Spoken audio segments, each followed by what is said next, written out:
That's good. That's good. You can still like talk to each other, face each other. Yeah. It'll be fun. I'll let you know if you're out of frame by doing that. Cool. Okay. Recording it? Sound is perfect. I'll do that quick and record it. Wow, love that for us. Does that mean no? All right. Hey guys, it's Jess here with Goal, and I'm also here with Ryan as well. We are here outside of, I don't know. Well, no, let me start again. Algarofa Stadium. Say we're outside the U.S. training facility. Yeah. Outside of the U.S. training facility. Okay. Yeah. Go with that. Okay. Hey guys, it's Jess here with Goal, and I'm also here with Ryan. We're outside of the U.S. men's national team training facility here in Doha, Qatar. And so I thought it'd be a good idea for us to do a little bit of a chit chat about the U.S. men's national team. What do you think? Seems like a good time. There's plenty to talk about after the last game. Yeah, we have a lot to talk about. So we're gonna break this down into kind of like a little fun game. Okay. First thing we're gonna start off with is hot takes, which I like a lot because they get a little bit spicy. Yeah, a little bit. We might get a little bit spicy, and we'll figure something out. I'll let you go first.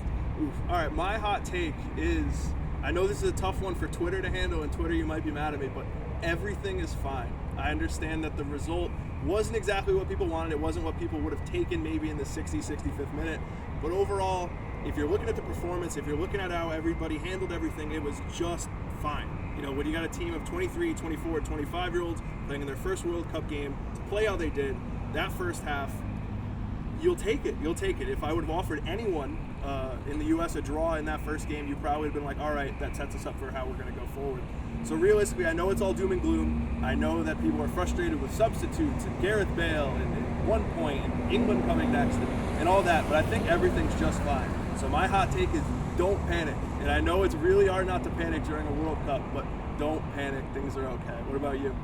Yeah, so mine actually weaves in perfectly with yours. My hot take is the U.S. men's national team was the best team in the tournament for the first 45 minutes. Ooh, okay. I was so surprised about how they played. I thought that they were so much better than what people probably gave them credit for.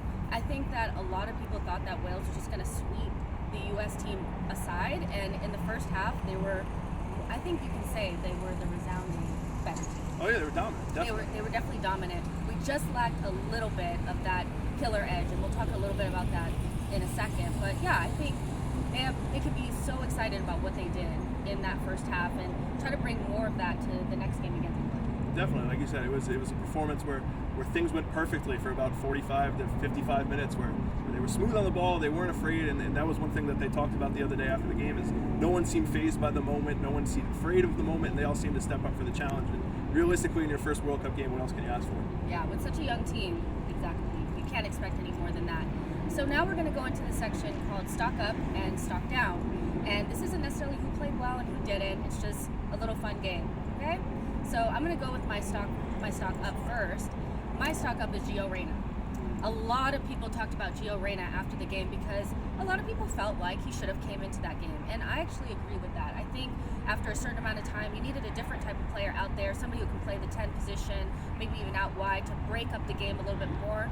The U.S. seemed a little bit stale, after the first half, and Wales started to come back into it.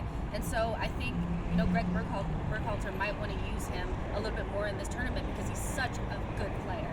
Yeah, definitely. Gio is someone that will change a game if he's brought in, and I know there were concerns about is he injured, is he not injured? He says he's not, Greg says he is.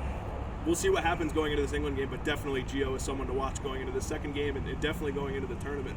For me, for my stock up, I was going to go another winger, Tim Weah, but I'm going to go with a different Tim, and Tim Ream.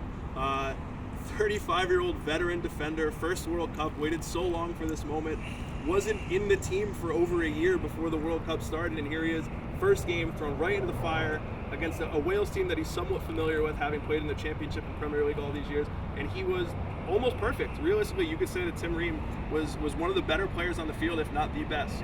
35-year-old center back out there, running with all these young guns, playing perfect defense. It was exactly the type of performance you would want from a veteran surrounded by so many young players. The other thing about Tim Ream that you always have to bring into account is the passing that he has. And he brings that passing that guys like Aaron Long maybe don't. So realistically, Tim Ream is basically undroppable going into this England game, I think, especially given how he's familiar with all these players. And it's a crazy rise from someone that just a few months ago probably wasn't going to be on this roster, to the point where now I don't know if the U.S. can play without him. Yeah, the combination between him and Zimmerman is perfect. Like, I think it's the best balance between somebody that's a little bit more physical and then, like you said, the ball-playing center back. So perfect pairing, can't be dropped, and we're going to go into our stock downs now. I'm actually letting you go first on this one. All right, I'm going to go with, it's a bit of an all-encompassing answer here, but the guys on yellow cards. It's tough, man. Yellow cards are tough in a tournament like this because you're so limited when it comes to mistakes. When you take a yellow card, you put yourself at risk of missing games. When you look at the U.S., they had 3 key players take a yellow card. Ream, who we were just talking about how important he is, Weston McKennie, and Serginho Dest. And when you look at McKennie and Dest, those are 2 players who are essential to how the U.S. functions.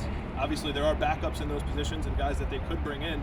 But when you look at the situation now, if either of those 2 play against England, they take a yellow, they're out for that Iran game, which could be the moment that determines whether or not the U.S. advance, and the moment is the one that you would want those guys on the field. So yeah, the guys on yellow cards have to be very, very careful in this England game, and they have to make sure that they don't mess things up to the point where they can't go in that 3rd game.